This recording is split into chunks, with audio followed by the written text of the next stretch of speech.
Hello दोस्तों, आपका स्वागत है पहलवान गुरुदीन ग्रुप ऑफ कॉलेज के यूट्यूब चैनल पर। मैं रमाकांत सिंह, समाजशास्त्र प्रवक्ता, पहलवान गुरुदीन विधि महाविद्यालय पनाई ललितपुर से मैं एक बार फिर समाजशास्त्र का एक नया वीडियो लेकर उपस्थित हुआ हूं। मेरे वीडियो को लाइक, शेयर, कमेंट्स जरूर करें और चैनल को सब्सक्राइब करें, बेल आइकन दबाएं ताकि आपको नए वीडियो की नोटिफिकेशन मिल सके। मैं इस वीडियो में कक्षा BLLB 4th सेम में आज का टॉपिक है परिकल्पना पर चर्चा करेंगे।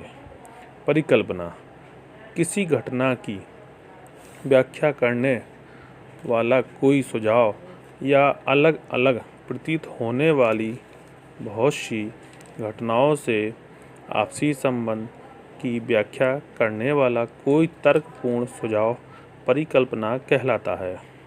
वैज्ञानिक विधि के नियमानुसार आवश्यक है कि कोई भी परिकल्पना परीक्षणीय होनी चाहिए। सामान्य व्यवहार में परिकल्पना का मतलब किसी अस्थायी विचार से होता है जिसके गुणागुण अभी सुनिश्चित नहीं हो पाए हैं, और आमतौर पर वैज्ञानिक परिकल्पनाओं गणितीय मॉडल के रूप में प्रस्तुत की जाती हैं। जो परिकल्पनाएं अच्छी तरह से परखने के बाद सुस्थापित हो जाती हैं उनको सिद्धांत कहा जाता है। इसका प्रयोग मुख्यतः किसी भी समस्या का वैज्ञानिक विधि से समाधान करने के लिए होता है। परिकल्पना के कार्य। शोधकर्ता के हाथ में परिकल्पना एक ऐसा साधन है जो शोध का दिशा निर्धारक व प्रेरणाता है। वास्तव में परिकल्पना निम्न कार्यों को स्वयं में समाहित करती है। नंबर 1, औचित्यपूर्ण मार्गदर्शन। परिकल्पना का महत्वपूर्ण कार्य शोधकर्ता को उचित दिशा निर्देश उपलब्ध कराना है। इससे संदिग्ध व भ्रम की स्थिति समाप्त हो जाती है एवं समक्रमित आंकड़ों के संकलन को सही दिशा मिल जाती है जिसकी संबंधी शोध हेतु आवश्यकता होती है। नंबर 2, प्रक्रिया निर्धारक। परिकल्पना द्वारा यह स्पष्ट हो जाता है कि कार्य हेतु उपयुक्त तरीका व उत्तम क्रियाविधि क्या होनी चाहिए। इससे अनावश्यक भटकाव नहीं होता है। नंबर 3, तथ्यात्मक चयन में महत्वपूर्ण भूमिका।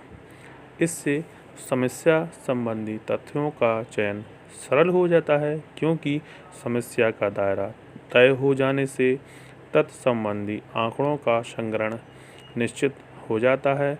चरों का निर्धारण हो जाने से शोध को सम्यक दिशा प्राप्त होती है। नंबर 4, पुनरावृत्ति संभव।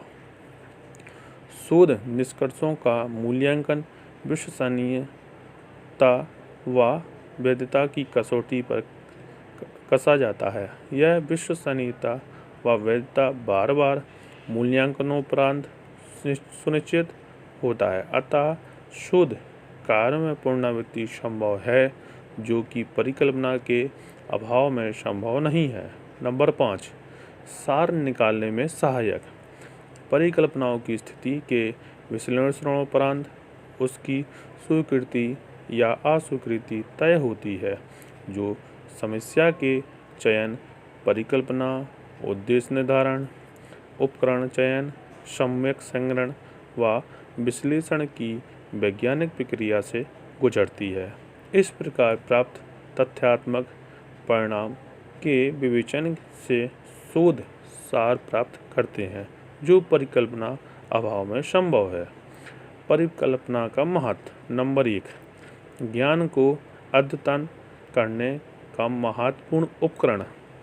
चूँकि इससे ज्ञान को दिशा मिलती है इसलिए नवीन ज्ञान तक पहुँचना व उससे जुड़ना सरल हो जाता है, जिससे स्वीकारते हुए फ्रेड एंकर लिंगर कहते हैं कि परिकल्पनाएं ज्ञान की समृद्धि हेतु शक्तिशाली उपकरण हैं क्योंकि वे मनुष्य को अपने से बाहर आने के योग्य बनाती हैं। नंबर 2, अंतरिम स्पष्टीकरण में सहायक। अनुसंधान कार्यों की संरचना समझना और समझाने के योग्य बनाना व सम्यक व्याख्या में परिकल्पना महत्वपूर्ण योग है। जैसा कि चैपलिन महोदय ने कहा है कि परिकल्पना एक अवधारणा है जो अंतरिम स्पष्टीकरण करती है। नंबर 3, नवीन शोध कार्यों का निर्देशक।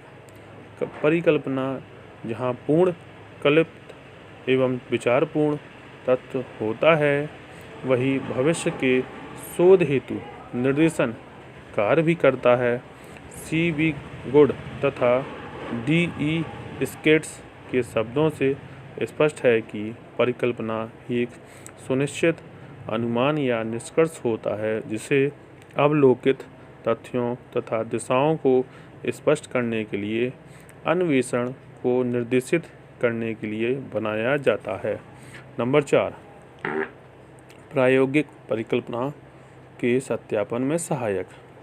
परिकल्पना एक महत्वपूर्ण कारक इसलिए भी है क्योंकि इससे आनुभविक या प्रायोगिक परिकल्पना के सत्यापन में मदद मिलती है। जैसा कि M. वर्मा के शब्दों से स्पष्ट है कि सिद्धांत जब औपचारिक व स्पष्टता में किसी परीक्षणीय प्रतिज्ञप्ति के रूप में अभिकथित करके आनुभविक या प्रायोगिक रूप से सत्यापित किया जाता है, परिकल्पना कहा जाता है। परिकल्पना की विशेषताएं। अनुसंधान परिणामों को उचित दिशा व विश्वसनीय बनाने में परिकल्पना के स्तर व विशिष्ट योगदान होता है। अनुसंधानकर्ता अपनी समझ, विवेक, आवश्यकता व उद्देश्य के आधार पर परिकल्पना बनाता है, लेकिन अच्छी परिकल्पना निर्माण शोध को निश्चित ही सम्यक दिशाबोध कराता है।